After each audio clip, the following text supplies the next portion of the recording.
تەبا و ناتەبای نێوان حیزب و لایەنە سیاسیەکان بەردەوام قسەی کۆڕ و کۆبوونەوە و گفتوگۆی نێوان تاکەکانی هەرێمی کوردستانە لە ماوەی خەباتی ڕزگاری خوازی گەلی کورد هەر کار کورد بێوێت هەنگاو بۆ دەستەبەری ماف و داخوازیەکانی بکات زیاتر نێوانی حیزبەکان بەرەو ئاڵۆزی تر دەڕوات.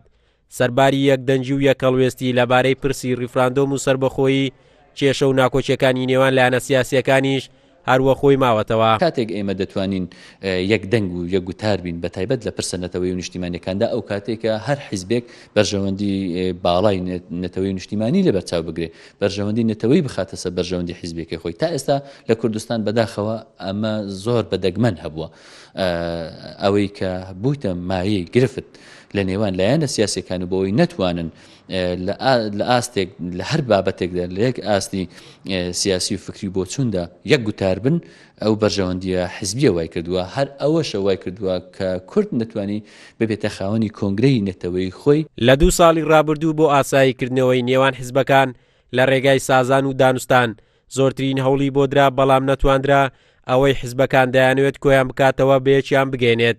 سەرنجام ئەمانەش دەیان کێشە و قەیران ڕویان لە هەرێمی کوردستان کرد. هەموو لایەنە سیاسیەکان بەجانێ و ڕۆحیەتێکی نەتەوە پەروەری و نیشتیمان پەروەریەوە بێنە پێشەوە و نەک تەنازول یەلی لێبوردەیان هەبێ بەرامبەر بە هەندێ خواستی خۆیان بە خواستی بەرامبەر هەر هەموو لایەکان ئەبێ هەنگاو بنێن بۆ نزیکبوونەوە بۆی یەکگوتاری سیاسی یەک ئامانجی سیاسی یەک هەڵوێستی سیاسی بنوێنین. ئەمە تەنها ڕێگەمانە ناوماڵی کورد یەخین.